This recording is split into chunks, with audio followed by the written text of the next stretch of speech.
সুপ্রিয় দর্শক, স্বাগত জানাচ্ছি বদ্যিবাড়িতে। বদ্যিবাড়ির ১৮৫তম পর্বে সঙ্গে আছি মুজাহিদ শুভ। আজ আমরা কথা বলবো করোনায় শিশুদের বিরল রোগ নিয়ে। এ বিষয়ে কথা বলতে আমাদের সাথে যুক্ত হয়েছেন স্বনামধন্য তিনজন চিকিৎসক। চলুন শুরুতে তাদের সাথে আপনাদের পরিচয় করিয়ে দিই।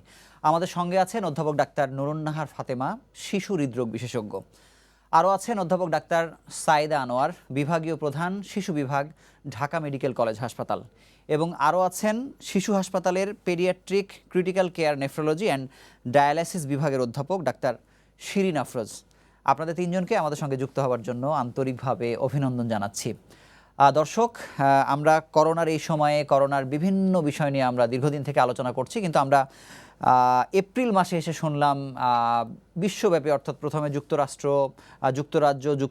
সহ সারা পৃথিবীর কিছু কিছু দেশে আমরা জানতে পারলাম যে করোনার সাথে সংশ্লিষ্ট একটি বিরল রোগ শিশুদের, যেটিকে বলা হচ্ছে মাল্টি সিস্টেম ইনফ্লেমেটরি সিনড্রোম। তো এই রোগের আদ্যোপান্ত নিয়ে আমরা আজকে কথা বলবো। আমি শুরুতেই অধ্যাপক ডাক্তার নুরুন্নাহার ফাতেমা আপনার কাছে জানতে চাইব যে এটি আসলেও বিরল রোগ কিনা, আর এটির নাম আসলে মাল্টি সিস্টেম ইনফ্লেমেটরি সিনড্রোম কেন বলা হচ্ছে, আপনার কাছে জানবো। ধন্যবাদ শুভ, আপনি সুন্দর একটা বিষয় নিয়ে এসেছেন। Multi system inflammatory syndrome in children, এটা সংক্ষেপে আমরা বলি MISC। তো এটাকে কেন মাল্টি সিস্টেম ইনফ্লেমেটরি সিনড্রোম বলা হয়, এটা প্রথমে বোঝা দরকার।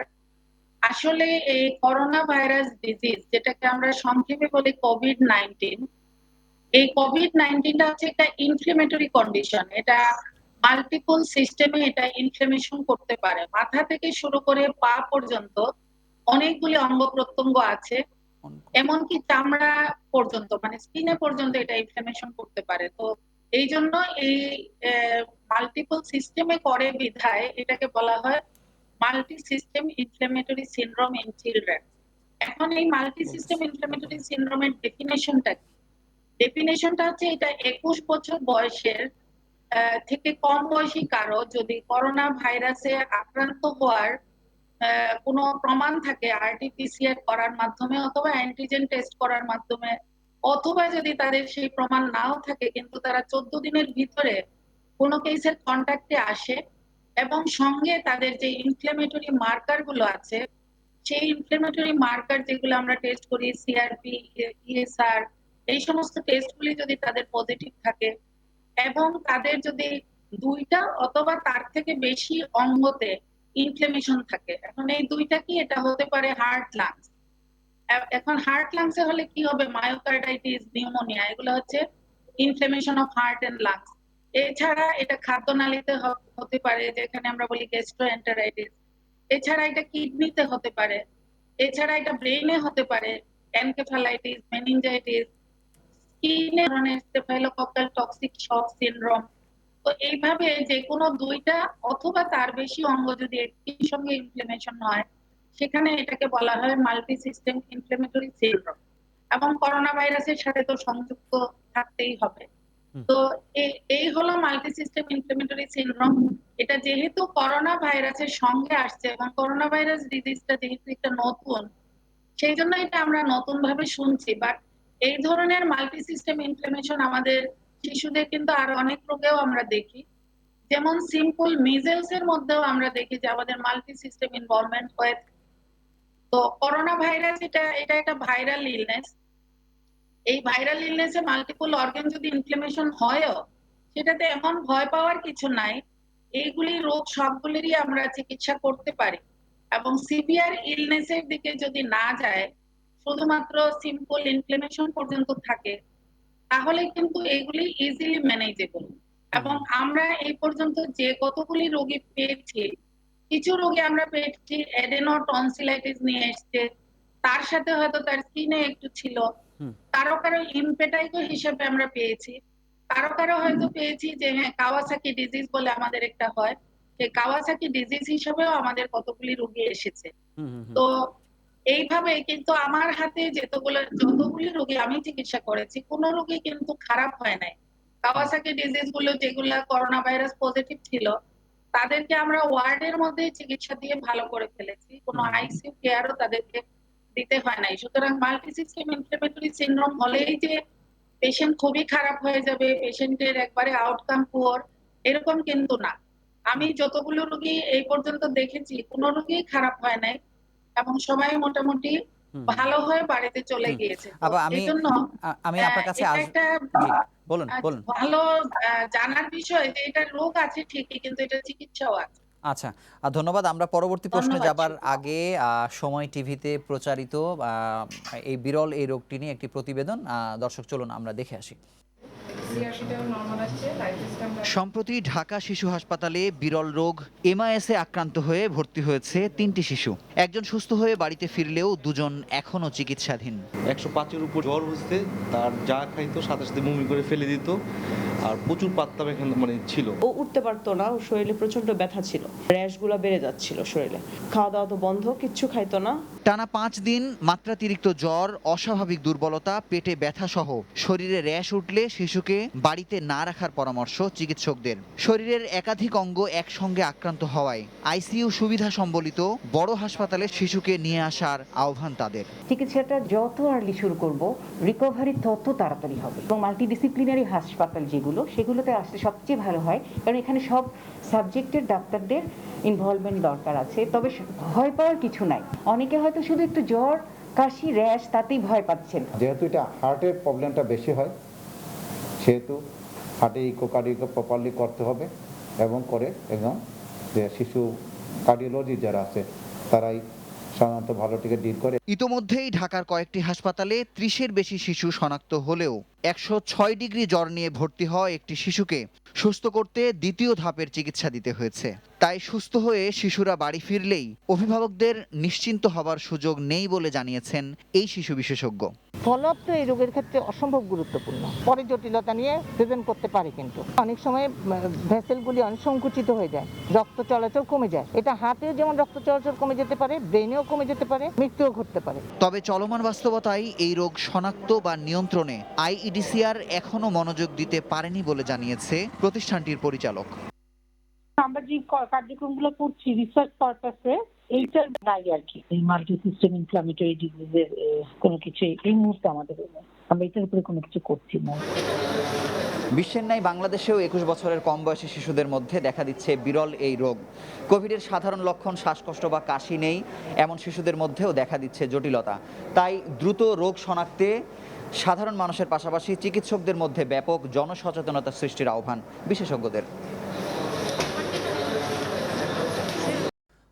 দর্শক, প্রতিবেদনটি দেখলেন। আমি পরবর্তী প্রশ্ন বা ডাক্তার সাইদা আনোয়ারের কাছে জানবো যে একেবারে সাধারণ লক্ষণ যেটি দেখে একজন মা নিশ্চিত হতে পারেন আসলে যে এটি আসলে এই বিরল রোগ কিনা, সেই লক্ষণগুলো আসলে কি কি? জ্বরের বিষয়টি বিশেষভাবে আপনার কাছে জানবো, অন্য লক্ষণগুলো আপনি বলবেন। ধন্যবাদ শুভ, এত সুন্দর প্রশ্ন করার জন্য। প্রথমেই আমাদের নুরনার ফাতেমা আপা বলে গেছেন যে অনেক সিস্টেমকেই ইনভলভ করে এটা। যেমন এই স্পেসিফিক ফিচার্স, কিছু কিছু ফিচার্স নিয়ে আসে, যেমন কাওয়াসাকি লাইক সিমটমস নিয়ে আসে, তারপর টক্সিক শক লাইক সিমটমস নিয়ে আসে, তারপরে হচ্ছে গ্যাস্ট্রোইন্টেস্টাইনাল ট্র্যাক্টে সিমটম নিয়ে আসে, কিডনির কোনো ম্যানিফেস্টেশন নিয়ে আসবে, স্কিনের ম্যানিফেস্টেশন নিয়ে আসবে এবং হাত পা ফুলে যাবে। এইভাবে যদি আসে, কোনো বাচ্চা ফিভার নিয়ে অনেক জ্বর, হাই টেম্পারেচার, মোর দেন 5 days যদি হয়, খুব সিভিয়ার অ্যাবডোমিনাল পেইন, পুরা শরীরে হচ্ছে র্যাশ হয়ে গেছে, র্যাশের মধ্যে তারপরে হচ্ছে আপনার পেরিফেরাল হাত পা গুলি সব সোয়েলিং হয়ে গেছে, সয়েলেন, ক্র্যাকড লিপটা একদম ক্র্যাকিং, নিপল লিপ হয়ে গেছে, প্লাস হচ্ছে টাংটা হচ্ছে স্ট্রবেরি লাইক টাং হয়ে যায় অনেক সময় এই বাচ্চাদের। এবং খুব বাচ্চারা খুব রেস্টলেস থাকে, টক্সিক থাকে বাচ্চারা, এবং ওদের ব্লাড প্রেশারও কমে যেতে পারে অনেক সময়, এবং ওদের মাল্টিপল ম্যানিফেস্টেশন নিয়ে, যেমন ডায়রিয়া নিয়ে আসতে পারে, শক নিয়ে আসে, এরকম ফিচার্স গুলি নিয়ে আসে, নিউরোলজিক্যাল ম্যানিফেস্টেশনও নিয়ে আসে। তারপরে হচ্ছে আপনার কতগুলি সাইন আছে যেগুলি ইমার্জেন্সি সাইন, যেগুলি ওয়ার্নিং সাইন বলে থাকি আমরা, যেগুলি যেমন ট্রাবল ব্রিদিং ডিফিকাল্টিস হয় অনেক সময় চেস্ট পেইন হবে, অথবা কম্প্রেশন, চেস্টে প্রেশার হবে, কম্প্রেশন হবে। তারপরে হচ্ছে আপনার অনেক সময় নিউ কনফিউশন শুরু হতে পারে, যেমন বাচ্চাটা স্টে অ্যাওয়েক, তারপরে হচ্ছে লিপগুলি ব্লুইশ হয়ে যেতে পারে, সিভিয়ার অ্যাবডোমিনাল পেইন হবে, ডায়রিয়া হবে, ভমিটিং হবে, এইভাবে কিন্তু বাচ্চারা প্রেজেন্ট করতে পারে আমাদের কাছে। আচ্ছা, ধন্যবাদ। আমি ডাক্তার শিরিন আফরোজের কাছে জানবো যে ম্যাডাম যেমন বলছিলেন যে ওনার কাছে যে রোগীগুলো তিনি পেয়েছেন, ফাতেমা ম্যাডাম বলছিলেন যে তারা মোটামুটি সাধারণ, খুব বেশি সমস্যার মধ্যে হয়তো পড়েনি, কিন্তু এমন কি হচ্ছে যে এই রোগ যেহেতু আমরা বেসরকারি হাসপাতালে শুনছি, শিশু হাসপাতাল, ঢাকা মেডিকেলে, আপনি যে রোগীগুলো পেয়েছেন তাদের মধ্যে কি সিভিয়ারিটি খুব বেশি ছিল কিনা, আইসিইউ প্রয়োজন আছে কিনা, সেই বিষয়টি একটু পরিষ্কার করবেন। ধন্যবাদ শুভ। আমি যেহেতু critical care nephrology and dialysis ইউনিটে কাজ করি, স্বাভাবিকভাবেই যে পেশেন্টগুলো খুব খারাপ, যাদের আইসিইউ কেয়ার দরকার হয়, তারাই আমার কাছে এসেছে। আর আমরা দেখেছি মাল্টি সিস্টেম ইনফ্ল্যামেটরি সিনড্রোম নিয়ে যে বাচ্চাগুলো এসেছে আমাদের কাছে, তারা এসেছে, আপারা যে সিমটম গুলো বললেন সেগুলো তো ছিলই, তার সঙ্গে ছিল কোনো পেশেন্টের ব্লাড প্রেশার কমে যাচ্ছিল, কোনো পেশেন্টের আপনার পেট ব্যথা, বমি, তার জন্য তার কিডনি ফেইলিওর বা পোস্টআপ কমে যাচ্ছিল, যেটা আমরা কিডনির যে পরীক্ষাগুলো, বায়োকেমিক্যাল টেস্ট, ক্রিয়াটিনিন এবং আদার্স, ইলেকট্রোলাইট, লবণের তারতম্য ছিল এগুলো কিন্তু, এবং হার্টের ইনভলভমেন্ট ছিল, এগুলো কিন্তু হাত পা ফুলে যাচ্ছিল, লিভার স্প্লিন বড় হয়ে যাচ্ছিল, এবং বায়োকেমিক্যাল আদার ফিচার গুলো ছিল যেগুলো তাদেরকে আইসিইউতে পাঠানোর অন্যতম কারণ ছিল। আইসিইউতে আমরা যে বিভিন্ন আমরা একটা লিটারেচার পড়ছিলাম, বেশ কিছু লিটারেচার পড়ছিলাম, তারা লিখেছে যে আইসিইউতে কত পার্সেন্ট যেতে হয়েছে। তো আমি দেখলাম যে আমরা গ্রেট অরমন্ড স্ট্রিট ইউকের একটা হাসপাতালের স্টাডিতে দেখিয়েছে তাদের আইসিইউতে যেতে হয়েছে 93%, এবং এই যে কোভিড রিলেটেড শক এবং কমপ্লিকেশন নিয়ে যে বাচ্চাগুলো আইসিইউতে গিয়েছে, এদের মধ্যে আপনার 93% একেআই ডেভেলপ করছে, এবং এদের মধ্যে মাল্টি সিস্টেম ইনফ্ল্যামেটরি সিনড্রোম যাদের ছিল তাদের 72% কিন্তু রেনাল ফেইলিওর বা কিডনি ফেইলিওর ডেভেলপ করেছে। এই বাচ্চাগুলোর কিডনি ফেইলিওর ছাড়াও কিডনির যে আদার্স যে কমপ্লিকেশন, হয়তো ইউরিনের সঙ্গে ব্লাড যাচ্ছে, হিমাচুরিয়া বলি আমরা, গ্লোমেরুলোনেফ্রাইটিস নিয়ে আসে, এবং আদার কমপ্লিকেশন, অ্যাকিউট টিউবুলার নেক্রোসিস হয়তো ভিতরে হয়েছে, তার জন্য প্রস্রাবের সাথে প্রোটিন যায়, রক্ত যায়, এবং আদার বায়োকেমিক্যাল অ্যাবনরমালিটি হয়, যার জন্য পেশেন্টের আমরা কিডনি ফেইলিওর এবং আদার কমপ্লিকেশন পেয়ে থাকি। এবং এই কারণেই তারা কিন্তু আইসিইউতে আসছে। হার্ট এবং কিডনির জটিলতা, লিভারের জটিলতা, এই তিনটা কারণ মেইনলি। তার সঙ্গে তো লাংসের জটিলতা আছে, যার জন্য শ্বাসকষ্ট হয়, হয়তো ভেন্টিলেটর সাপোর্ট বা অক্সিজেন সাপোর্ট লাগে, সেই জন্য। আচ্ছা, ধন্যবাদ। আমি ডাক্তার নুরুন্নাহার ফাতেমা আপনার কাছে জানবো যে রোগীর কন্ডিশন আসলে যেরকমই হোক না কেন, একটি কথা বলা হচ্ছে যে খুব দ্রুততম সময়ের মধ্যে চিকিৎসা শুরু করতে হবে, কেউ কেউ বলছেন 72 ঘন্টা অথবা 48 ঘন্টা, কিন্তু সরেজমিনে আমরা প্রতিবেদন করতে গিয়ে দেখেছি যে একজন রোগী তিনি 6 দিন পরে হাসপাতাল পর্যন্ত পৌঁছতে পেরেছেন। এটি দ্রুত চিকিৎসা শুরু করার গুরুত্বটা কোথায়, কতদিন পর্যন্ত আসলে না করতে পারলেও রোগীকে আসলে সেভ করা সম্ভব, টাইমিং এর বিষয়টা আপনার কাছে একটু জানবো।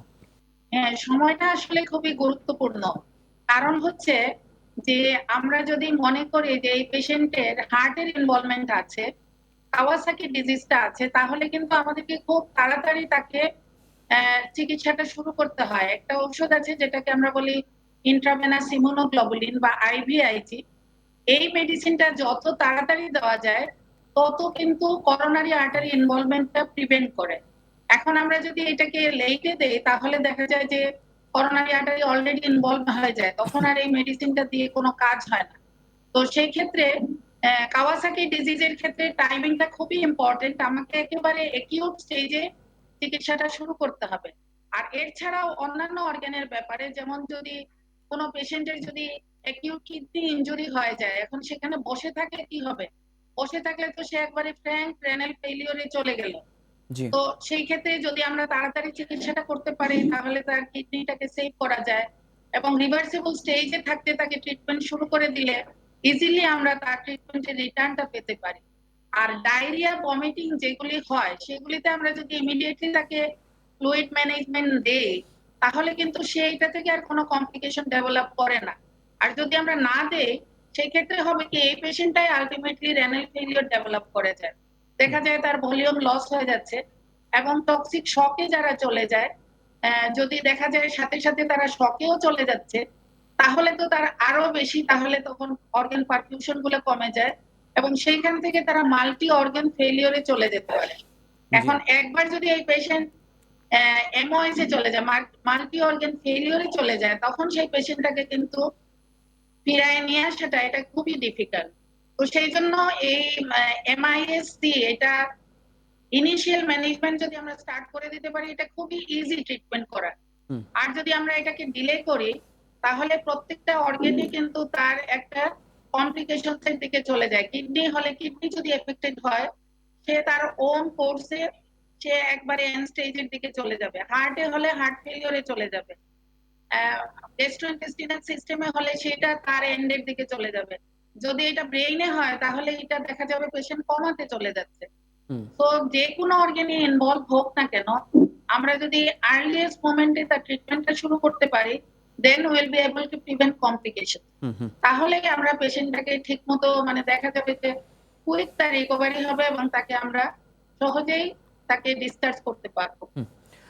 অসংখ্য ধন্যবাদ Thank doctor you, Saida Anwar. আপনার কাছে জানবো যে এই রোগের মৃত্যুহার নিয়ে এখন পর্যন্ত ইন্টারন্যাশনাল কোনো জার্নালে এরকম কোনো তথ্য পাওয়া গেছে কিনা, এবং একই সঙ্গে জানবো যেহেতু আপনি বাংলাদেশের সবথেকে বড় হাসপাতালে শিশু বিভাগের প্রধান, আপনার ওখানে কেমন সংখ্যক রোগীদের আসলে উপস্থিতি আপনি দেখেছেন এবং তাদের কন্ডিশন কেমন ছিল, তাদের আইসিইউ লেগেছে কিনা, একটু পর্যবেক্ষণ আপনার কাছে জানবো। ধন্যবাদ শুভ। আমাদের আসলে হসপিটালে এই পর্যন্ত 10ই মে থেকে আমরা চাইল্ড করোনা ইউনিট শুরু করেছি। এর মধ্যে যে পেশেন্টগুলি এসছে, এই ইদানিং যে পেশেন্টগুলি আসছে, আসলে এটা আসলে একটু বেশি আসছে, যে মাল্টি সিস্টেম ইনফ্ল্যামেটরি সিনড্রোমগুলি ইন চিলড্রেন। এটা হচ্ছে আমরা 22টার মতন পেশেন্ট আমরা পেয়েছি এবং প্রত্যেকটা পেশেন্টই আমরা ইনিশিয়ালি ট্রিটমেন্ট করেছি, চিকিৎসা করেছি, কিন্তু ম্যাক্সিমামই ভালো হয়ে গেছে। কোনো পেশেন্টই আমাদের এখানে ক্যাজুয়ালিটি হয়নি মাল্টি সিস্টেম ইনফ্ল্যামেটরি সিনড্রোমের। কিন্তু বিশ্বে বলা হয় 1 to 2% চিলড্রেন মর্টালিটি রেট আছে, মর্টালিটি হয়। কিন্তু এর মধ্যে আপনার যেটা আমাদের হসপিটালে যেই চিকিৎসার জন্য এসছে, সেই ক্ষেত্রে আপনার আমাদের কোনো ক্যাজুয়ালিটি হয়নি।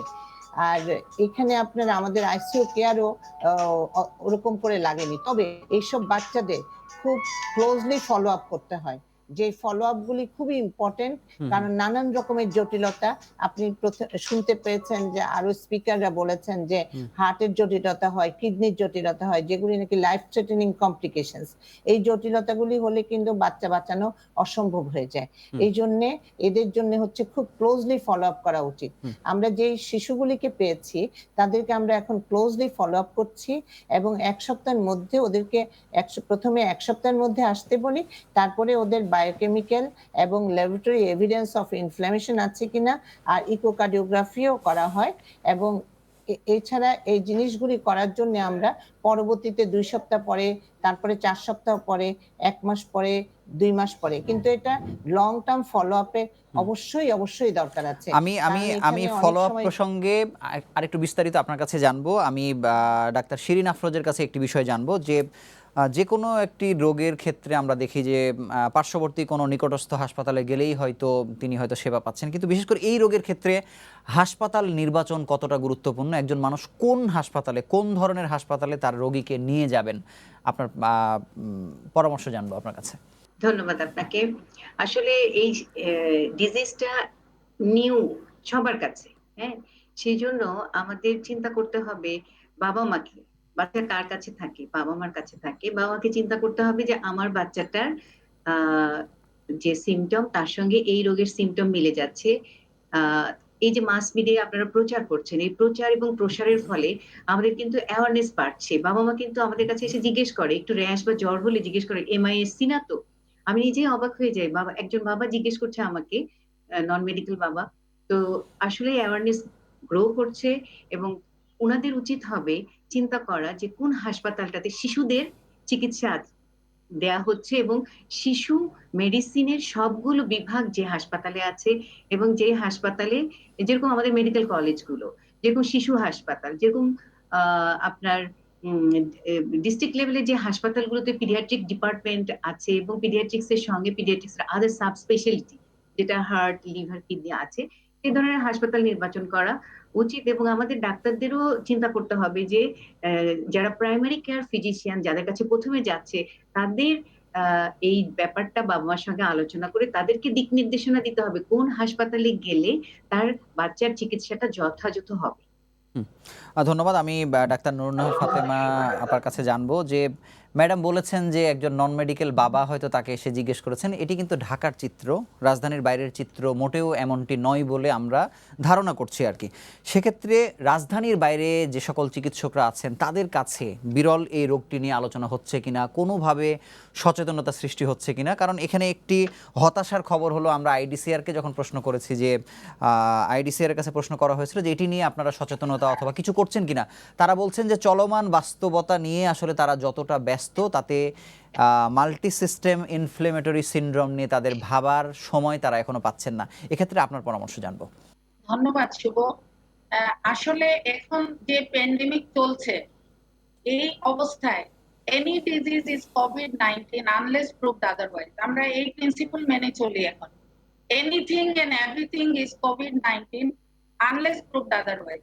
এখন আমি তো আগেই বলেছি, মাথা থেকে পা পর্যন্ত যে কোনো অঙ্গ প্রত্যঙ্গ এই কোভিড-19 দ্বারা আক্রান্ত হয়ে যেতে পারে, এই ডিজিজের মধ্যে এটা পড়ে যেতে পারে। সুতরাং কারো যদি গায়ে একটা রেশও হয়, যদি মিজেলসও হয়, হাম হয়, তাহলেও বলবো আমি এটা কোভিড-19, আনলেস এটাকে আমি টেস্ট না করেছি।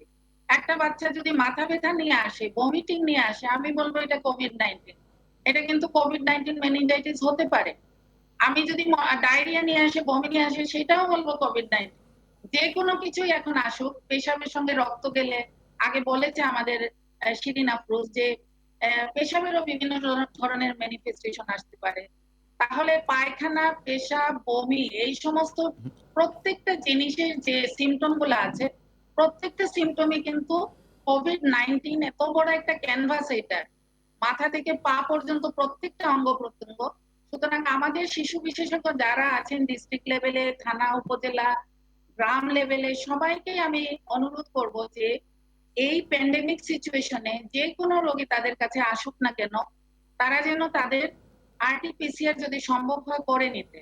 কারণ আমরা সিম্পল একটা, হয়তো দেখা যাচ্ছে আমরা একটা পেশেন্টকে এনজিওগ্রাম করছি কেথ ল্যাবে কাজ করার জন্য, তারপরে আমি করছি কি যে 3 দিন পরে আরেকটা ফলো আপ করছি যে আরেকটা টেস্ট করো, দেখা যাচ্ছে সেই রোগীগুলো পজিটিভ হয়ে যাচ্ছে। কোথা থেকে পজিটিভ হচ্ছে এটা কিন্তু আমরা বুঝতেই পারছি না, কিন্তু তারা দেখা যাচ্ছে আমরা এত প্রিকশন নিয়ে, এত এসেপটিক মেজার নিয়ে আমরা নিজেরা কাজ করলাম, রোগীটাকে এত এসেপটিক ভাবে ম্যানেজ করলাম, তারপরে যখন পোস্ট অপারেটিভ ডে 3 তে আমরা রিপিট করছি, আমাদের দেখা যাচ্ছে যে 5% পেশেন্ট পজিটিভ চলে আসছে।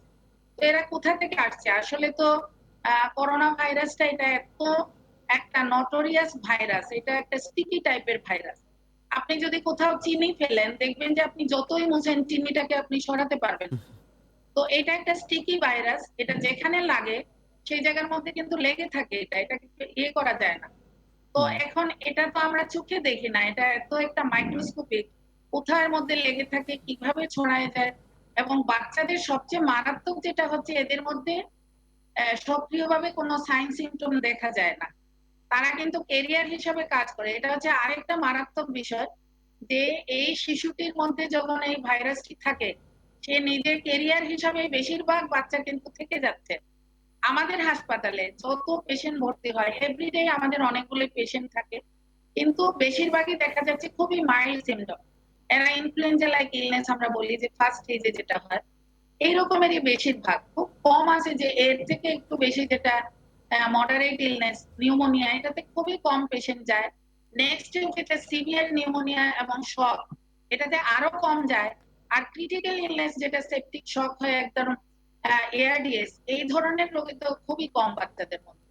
আর মাল্টি সিস্টেম ইনফ্লেমেটরি সিনড্রোমের মধ্যে কিন্তু এটাও মাইল্ড থেকে শুরু করে এটা severe form. Multi system inflammatory syndrome মানেই না যে হ্যাঁ এটা খুবই খারাপ, এটাও কিন্তু মাইল্ড থেকে একদম সিভিয়ার ফর্মে যেতে পারে, ক্রিটিক্যাল ইলনেসে যেতে পারে। এখন যদি কোনো শিশু বিশেষজ্ঞ প্রথমেই বুঝে ফেলে যে না এটা হতে পারে, এবং তার যদি সেইভাবে ম্যানেজমেন্ট করে, এমনকি গ্রাম লেভেলে, থানা লেভেলে এদের তেমন কোনো ওষুধ কিন্তু লাগে না প্রথম দিকে। জি। আর যদি কাওয়াসাকি ডিজিজটা আমরা চিন্তা করি, সেই ক্ষেত্রে হয়তো আমরা IVIG বা মিথাইল প্রেডনিসোলোন যে ওষুধগুলি হয়তো নরমালি সব জায়গায় এটা পাওয়া যায় না। এটা হয়তো ঢাকাতেই বেশি পাওয়া যায়। অন্যান্য জায়গায় এই ওষুধগুলা দুষ্প্রাপ্য। সেই ক্ষেত্রে হয়তো অন্যান্য জায়গায় চিকিৎসা করাটা একটু কঠিন।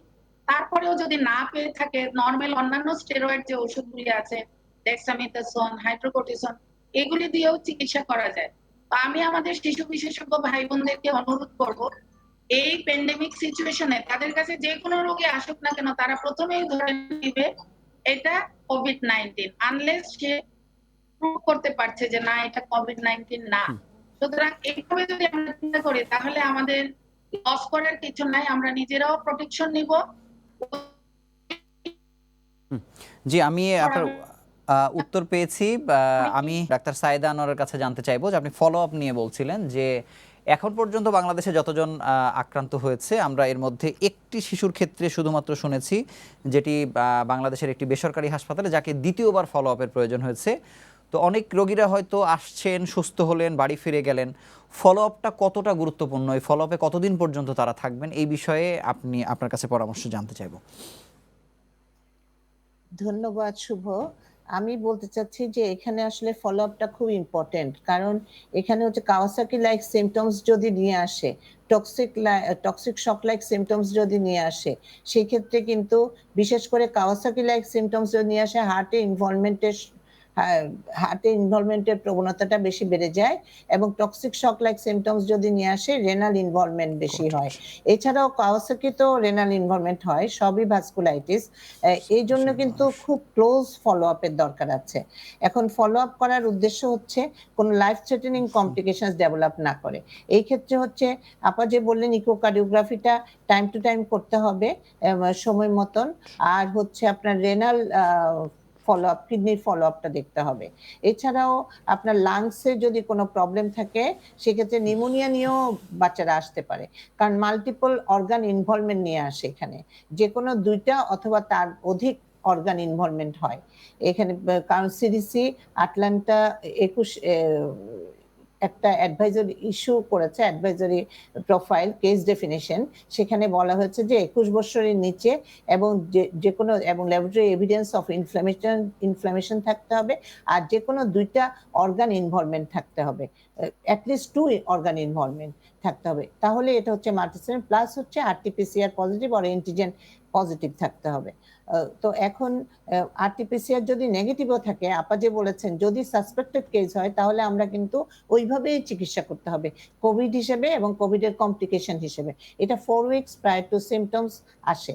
এখানে ফলো আপটা খুবই জরুরি, এই জন্যে যে যেন জটিলতা, লং টার্ম জটিলতাটা যেন প্রিভেন্ট করা যায়, বাচ্চাগুলির মর্টালিটি যাতে কমানো যায়। অসংখ্য ধন্যবাদ। ডাক্তার শিরিন আফরোজ, আপনার কাছে জানবো যে প্রত্যেকটি রোগেরই আসলে, প্রত্যেকটি রোগের না, কিছু কিছু রোগের অন্তত দীর্ঘমেয়াদী জটিলতা থাকে এবং এটিতে দীর্ঘমেয়াদী জটিলতা হতে পারে, এই ধরনের আভাসই আমরা আসলে চিকিৎসকদের কথায় পাচ্ছি। কি ধরনের সমস্যা হতে পারে বড় ধরনের দীর্ঘমেয়াদে, আপনার কাছে জানবো।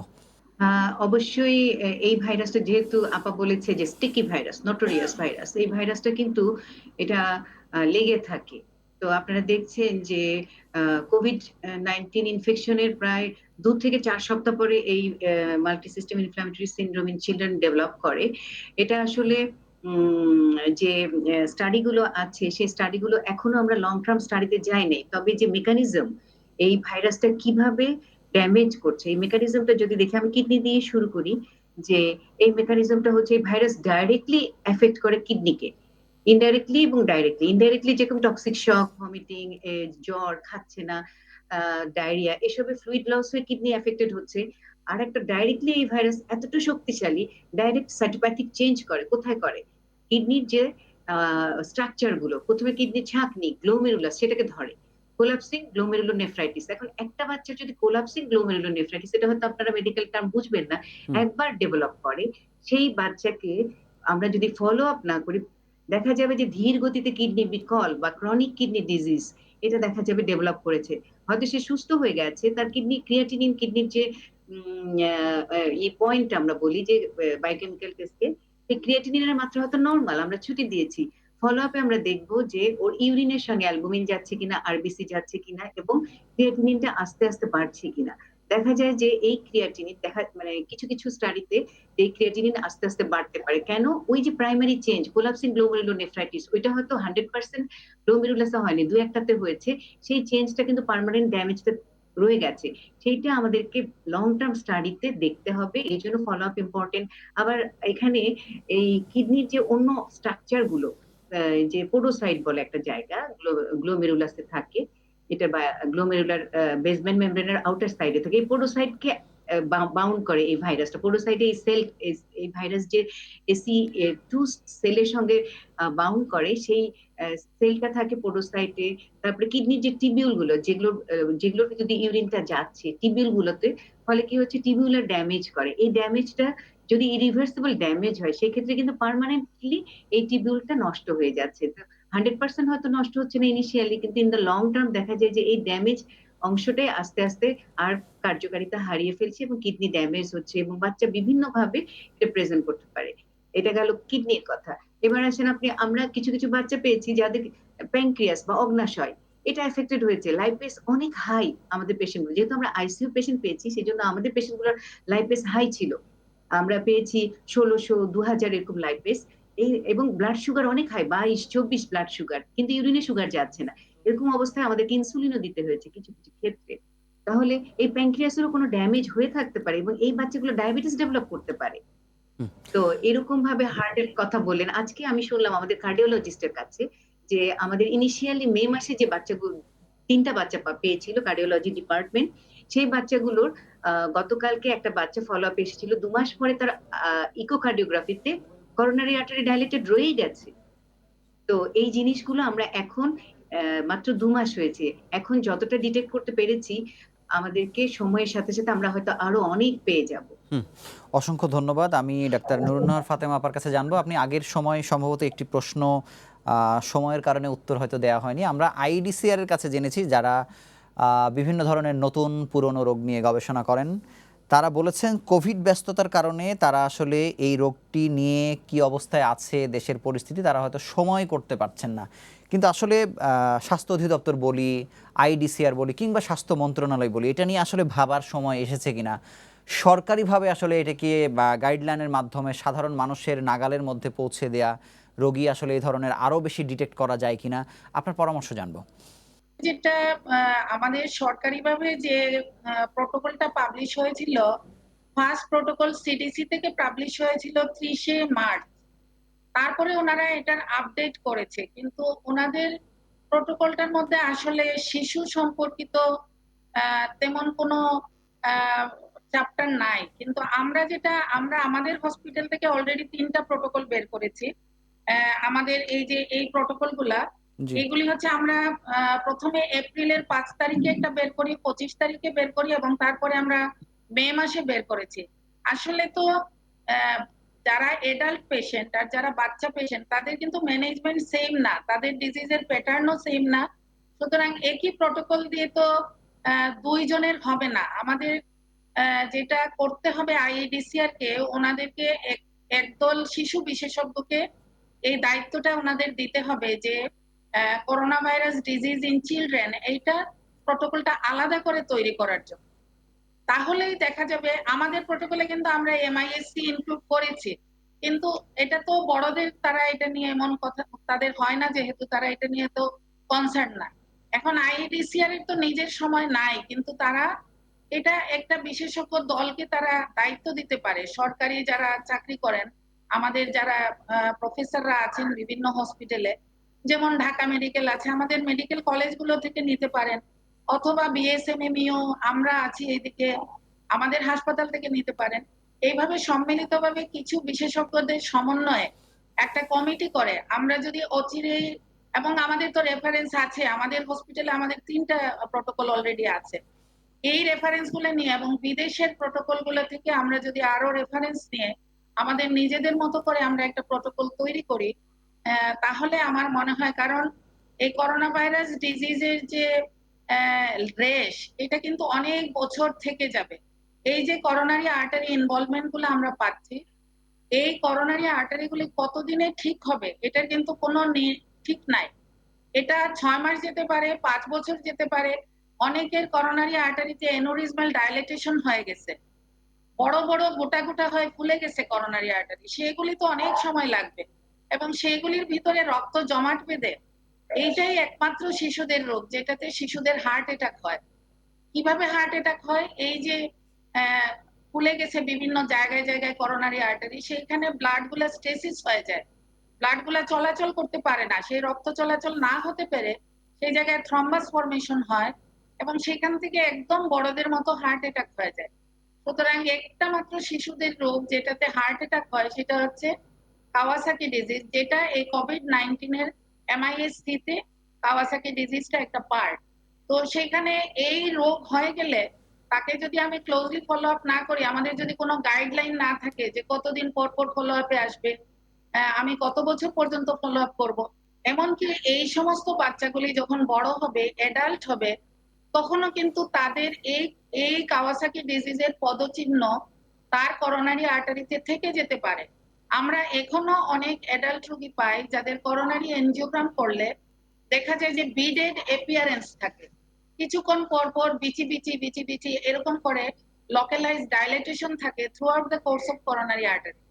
তখন আমাদের সাথে ডিসকাস করে আমাদের অ্যাডাল্ট কলিগ যারা আছেন ওনারা, এবং আমরা বলি যে এই পেশেন্টের ছোটবেলা কাওয়াসাকি ডিজিজ হয়েছিল, সুতরাং কাওয়াসাকি ডিজিজ এটা কোনোই অবহেলা করার বিষয় না। এটা কারো কারো জন্য অ্যাডাল্ট করোনারি আর্টারি ডিজিজ হওয়া পর্যন্তই থাকবে। সুতরাং এটা একটা দিক আছে। তাছাড়া যদি হার্ট ফেলিওর কারো হয়ে যায়, মায়োকার্ডাইটিস তো হয় একটা, আমরা বলছি যে inflammation of the muscle of the হার্টও হয়।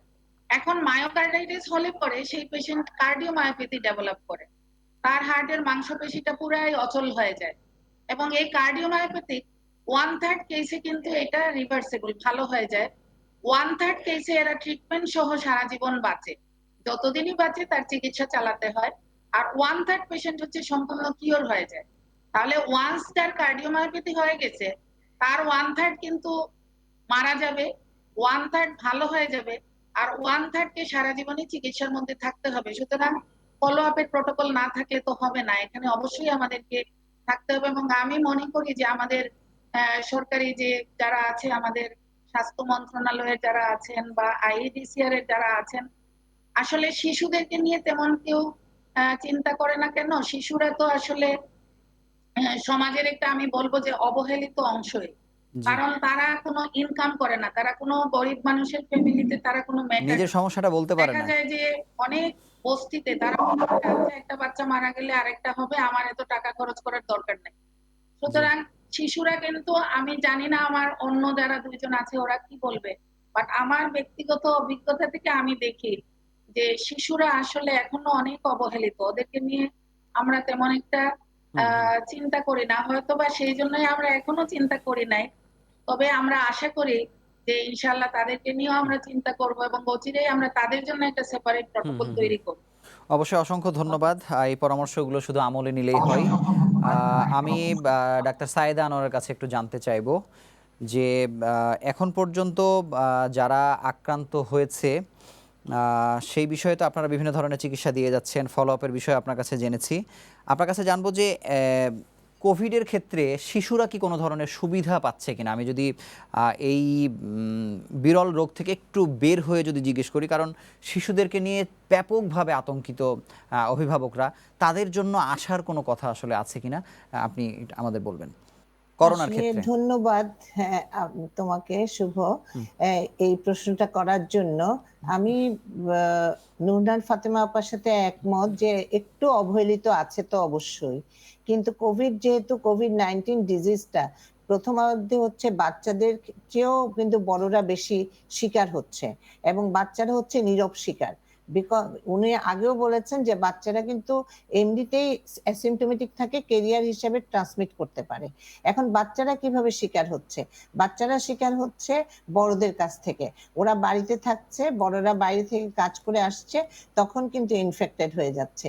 এই জন্য বাচ্চাদের জন্য যে কোভিডের আমরা প্রথম অবস্থায় যখন আমি ঢাকা মেডিকেল কলেজে কোভিড ইউনিট চালু করে ফার্স্ট, তখন আমি বলেছি যে আমার প্রথমে দেওয়া হয়েছিল যে কোভিডটা অ্যাডাল্টের সাথে বাচ্চারা থাকবে, শিশুরা থাকবে, ওতে কোনো অসুবিধা হবে না।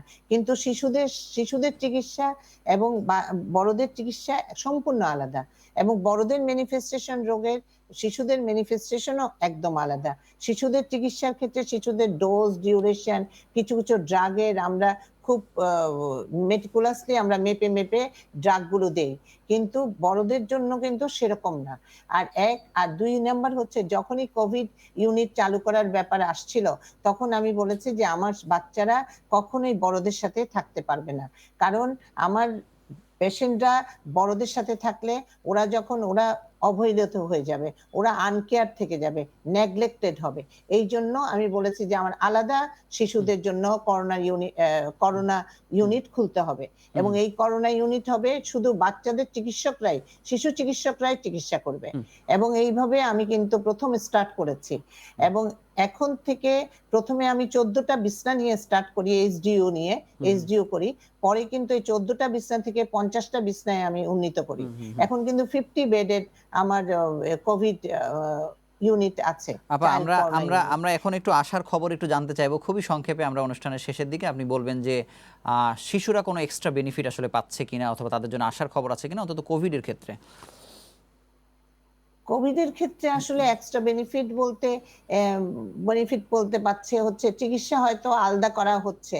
আর চিকিৎসার ক্ষেত্রে দেখেন, যখন শিশুরা কিন্তু অনেক সময় খুব সিক হয়ে যাচ্ছে, যে কোভিডের কিন্তু অ্যাসিমটোমেটিক থেকে একদম পুরা সিভিয়ার ইনফেকশন হয়ে যাচ্ছে। যে বড়দের যেমন লাং ইনফেকশন হয়, নিউমোনিয়া হয়, ইন্টারস্টিশিয়াল নিউমোনাইটিস হয়, বাচ্চাদেরও কিন্তু শিশুদের সেরকম কিন্তু স্পেশাল যেটা বলবো আমি, ঢাকা মেডিকেল কলেজে আমরা আলাদা করেছি। এখন কিন্তু অন্যান্য হসপিটালও আমার মনে হয় শিশুদের জন্য একটু স্পেশাল কেয়ার নেওয়া প্রয়োজন আছে। অন্যান্য হসপিটালেও আলাদা করে চাইল্ড করোনা ইউনিট খোলার দরকার আছে, কারণ এখানে হচ্ছে শিশুদের কিন্তু ডোজ, ডিউরেশন, ওষুধের মাপ সবকিছুই কিন্তু আলাদা। এতে কিন্তু শিশুরা যেন অবহেলিত না হয়। শিশুরা হচ্ছে আমাদের জাতির ভবিষ্যৎ। ওরা হচ্ছে আমরা কিন্তু ওদের দিকেই তাকিয়ে আছি। ওরা আমাদের মর্টালিটি রেট কমানোর জন্য আমরা অস্থির হয়ে যাচ্ছি, এসডিজি গোলে আমরা পৌঁছানোর জন্য 2030 সালের মধ্যে। কিন্তু এই কোভিড এসে আমাদেরকে মানে একদম থামিয়ে দিয়েছে, যাতে করে আমরা শিশুদের কেয়ার নিতে পারছি না তেমন। আমরা অবশ্য গাইডলাইন আমাদের বের হয়েছে, আমাদের বাংলাদেশ পেডিয়াট্রিক অ্যাসোসিয়েশন থেকে গাইডলাইন আমরা অলরেডি বের হয়েছে আমাদের, এবং এটা কিন্তু টাইম টু টাইম আপডেটেড হচ্ছে। এই জন্য আমি বলবো যে শিশুদের চিকিৎসার জন্য আলাদা অন্যান্য হসপিটালে চাইল্ড করোনা ইউনিট আলাদা করে খোলার দরকার আছে, কারণ ওখানে কিন্তু অ্যাডাল্টের সাথে চিকিৎসা করা যায় না বাচ্চাদের। আর আমাদের এখানে কিন্তু চাইল্ড কোভিড ইউনিট, নন কোভিড দুটাই আছে, এবং নন কোভিডও চিকিৎসা করা হচ্ছে, কোভিডও চিকিৎসা। আজকেই আমার ওখানে এখনো ওই যে Kawasaki like symptoms, Kawasaki like disease আমাদের ভর্তি হয়ে গেছে।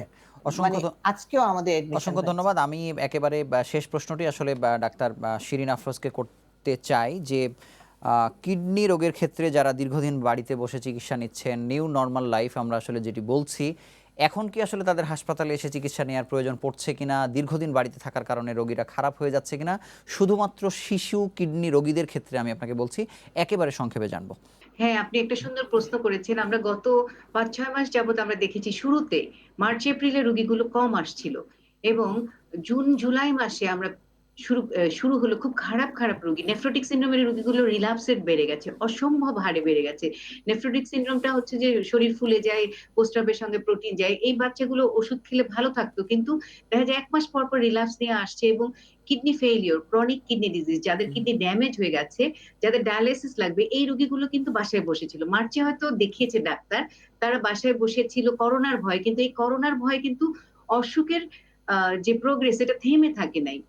দেখা গেছে যে এই রোগীগুলো একদম খারাপ অবস্থায়, যার ক্রিয়েটিনিন 5 ছিল আপনার মার্চে, সে 26 ক্রিয়েটিনিন নিয়ে খারাপ অবস্থায় ভর্তি হয়েছে। এই ধরনের এত খারাপ অবস্থায় আসছে, শুধু ক্রনিক কিডনি ডিজিজ না, গ্লোমেরুলোনেফ্রাইটিস বলেন, যেটা ক্রনিক জিএন, এসএলই পেশেন্ট, আপনার নেফ্রোটিক সিনড্রোম পেশেন্ট, সবচেয়ে বেশি সিভিয়ার ইনফেকশন অথবা সিভিয়ারলি ফুলে গেছে, অ্যালবুমিন একদম 2-3 হয়ে গেছে, এরা বাসায় বসেছিল। কেন বসেছিল? করোনার ভয়। কিন্তু করোনার ভয় যে তার যে ক্রনিক ডিজিজ এইটার যে প্রোগ্রেসটা আরো ভয়ঙ্কর, সেটা এখন তারা বুঝতে পারছে। তারা আইসিইউতে আসছে।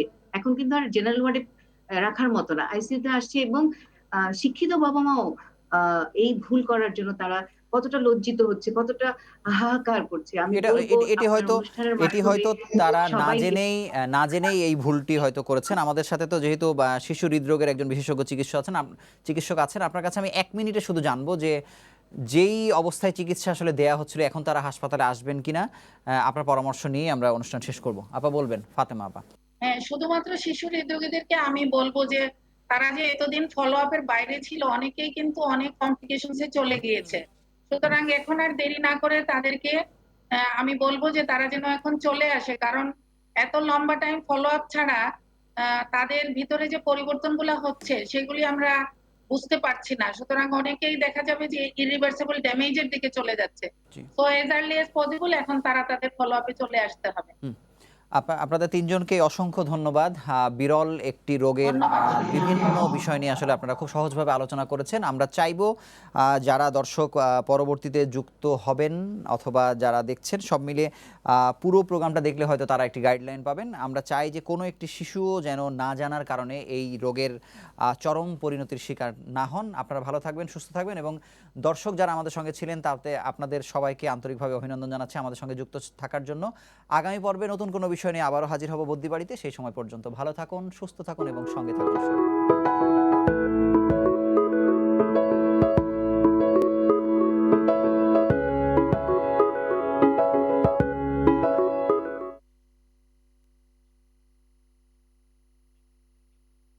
হবে